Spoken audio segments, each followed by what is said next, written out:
bugün Qəzli kəndindən olan şəhidimiz Rızayev Elxan müəllim Haris oğludur. Onun anım tədbirinə yığışmışıq.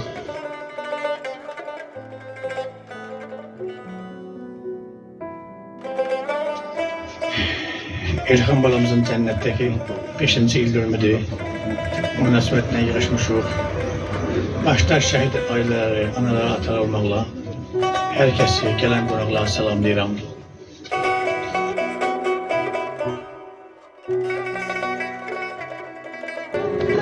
Hörmətli tədbir iştirakçıları, hörmətli qonaqlar, hörmətli şəhid valideynləri, hörmətli məktəb kollektivi.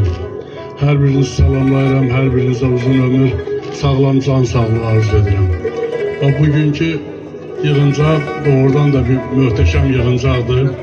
Bax, belə yığıncaqlar həmişə yadda qalan olur, yaddaşlardan demək olar ki, silinmir.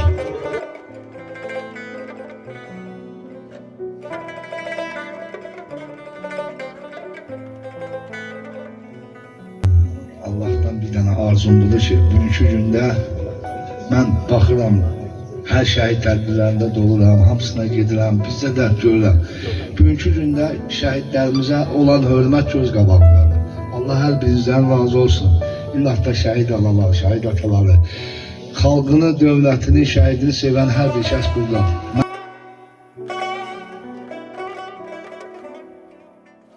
Salamlayıram. Salam olsun şəhidlərimə. Salam olsun şəhidi sevən insanlara. Allah'ın salam olsun şəhidimə. Bugün Elxan balamızın cənnətdəki 5-ci il dönümüdür. Cənnətin mübarək deyirəm, cənnətin mübarək deyirəm, şəhid bala. Mən bura gələn şəhid ataların, şəhid anaların salamlayıram. Rayon rəhbərliyindən, icra nümayəndələrindən gələnlər salamlayıram. Təhsil şöbəsinin işçiləri, müəllimləri salamlayıram.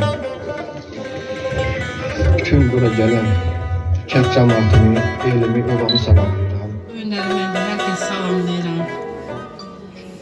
Önlərimə balamın şəhadətə ucaldığı gündür. Və buradan hər kəs salamlayıram. Elxanımı ziyarət eləyənlərin hər birini salamlayıram. Başda şəhid ailələri, şəhid ataları, şəhid anaları. Ben de her birinizi salamlayıram, şəhid ataların, şəhid anaların, tədbir iştirakçılarım. Bugünləri Elxan balamızın il dönümünə, 5-ci il dönümünə yığışmışıq, onu yad edirik. Elxan balamızı yad eləməklə biz bütün şəhidlərimizi bu günləri yad edirik. Əziz bacımın, qardaşımın dərdinə şərik olmağa gəlmişik. Nə tər ki, onlar bizim balamızın anım günündə yanımızda olurlar, dərdimizə şərik olurlar.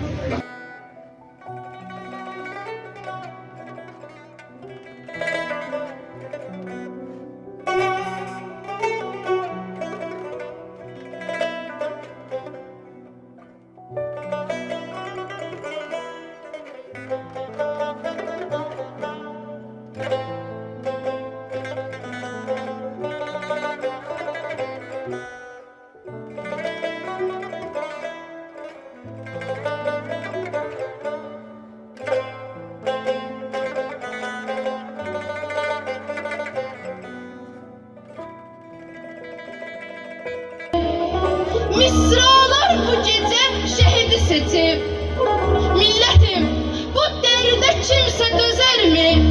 Geceyle evime şehidim gelip cisminden canından kesen Həsənim düşmenle üz üze gelen Elxanım döyüşte can koyup benim Qasimim yatmadım yuxuma şehidim gelip bağışla şehidim gere bilmedi canını koymuştun görebilmedi senin yaralarını sarabilmedi fəxridir seninle igid şehidim Sen elimizin gurur məbədi şərəfim, məlliyin, canım Elxan oğul mezarına yine gelmişəm sensiz saralmışam, sensiz solmuşam sensiz ne danışıp ne de gülmüşəm benim ebedi sanım Elxan benim ebedi sanım Elxan.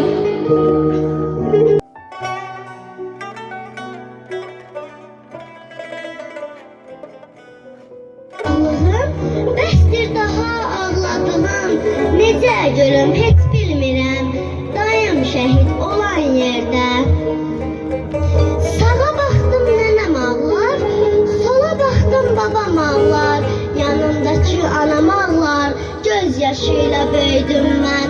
Hatiremde bir iz kaldı, tek tesellim bu mazardı, vətəninə layık evlad oldu. Yüz sıxallayır, neydim ki oyanmayım, mən dayımdan ayrılmayım. Şimdi o da məni qucaqlamır, bəs nə zaman dönüb geri, əzizləyib öpər məni.